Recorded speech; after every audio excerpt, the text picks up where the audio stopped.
लोग देख रहे हैं डीजे मार्वल। तो सबसे पहले मैं आपको ये बताना चाहूँगा कि अगर आपने एवेंजर्स एंड गेम नहीं देखी है तो फिर पहले वो देख कर आइए, क्योंकि ये वीडियो उससे पे रिलेटेड है। तो फिर जिन्होंने एवेंजर्स एंड गेम देखी है उन लोगों का मैं मोस्ट वेलकम करना चाहूँगा इस वीडियो में। तो फिर आज का टॉपिक है कि कैसे उठाया कैप्टन अमेरिका ने थॉर का म्योनेर। जी हाँ दोस्तों, कैसे उठाया कैप्टन अमेरिका ने थॉर का म्योनेर। तो फिर अगर आपको हमारा वीडियो अच्छा लगे तो फिर इसको लाइक करना, शेयर करना और हो सके तो सब्सक्राइब भी कर देना। तो फिर बिना किसी देरी के चलिए यूट्यूब हमारे वीडियो शुरू करते हैं। तो पहले हमें म्योनेर के बारे में कुछ बातें जानना ज़रूरी है, जैसे कि म्योनेर हमें सबसे पहले 2011 की मूवी में दिखाई गया था, थॉर में, जो न्योर्डिर प्लेनेट पे बनाया हुआ था। और वक्त आने पर ओडिन ने उसे थॉर को दे दिया था, लेकिन जब थॉर ने उसे ओडिन के कायदे के खिलाफ यूज़ किया तब ओडिन ने उससे थॉर का हथौड़ा छीन लिया था और मंत्र डाल दिया था कि जो भी इसके काबिल होगा यानी वर्दी होगा वो इसको उठा लेगा और उसमें थॉर की शक्ति आ जाएगी। और उस वक्त थॉर इसीलिए हथौड़े को नहीं उठा पाए थे, क्योंकि उस वक्त वो बिल्कुल खुर्द गर्ज हो गए थे। और चलो अब देखते हैं कि वर्दी होने के लिए हमें क्या करना चाहिए। वर्दी होने के लिए ज़रूरी नहीं है कि आपको थॉर जैसा गॉड होना पड़े, आपको बस दिल का अच्छा, ज़रा सा भी एटीट्यूड नहीं, गर्व नहीं होना चाहिए अपने आप पर।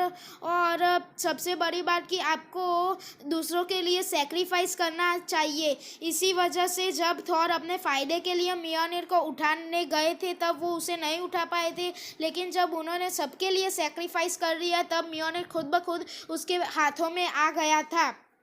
ये सारी चीज़ें हमारे कैप्टन अमेरिका में है। तो फिर बात आती है कि उन्होंने अपने एज ऑफ अल्ट्रॉन में क्यों नहीं उठाया था म्योनेर को।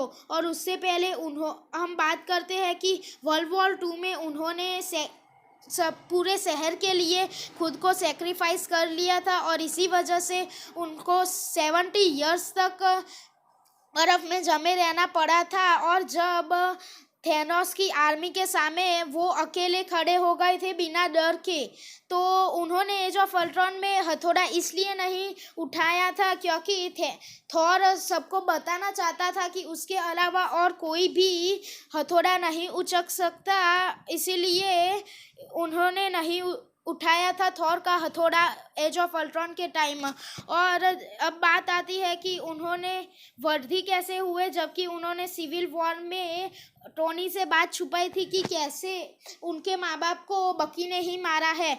तो फिर उन्होंने ये बात छुपाई थी, लेकिन सिविल वॉर में उन्होंने वापस टोनी को बता दी थी, इसीलिए थॉर जैसे कैप्टन अमेरिका भी वर्दी हो गए थे। और थॉर को पहले से ही पता चल गया था कि कैप्टन अमेरिका वर्दी है, क्योंकि एज ऑफ अल्ट्रॉन के टाइम जब कैप्टन अमेरिका ने थॉर के हैमर को हिलाया था तब थॉर को पता चल गया था कि कैप्टन अमेरिका वर्दी है।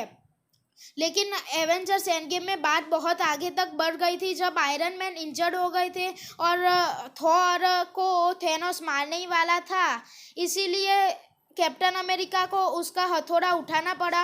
और जब उसने उठाया था थॉर का हथौड़ा तब थॉर ने बोला था कि मुझे पता था, आई न्यू इट।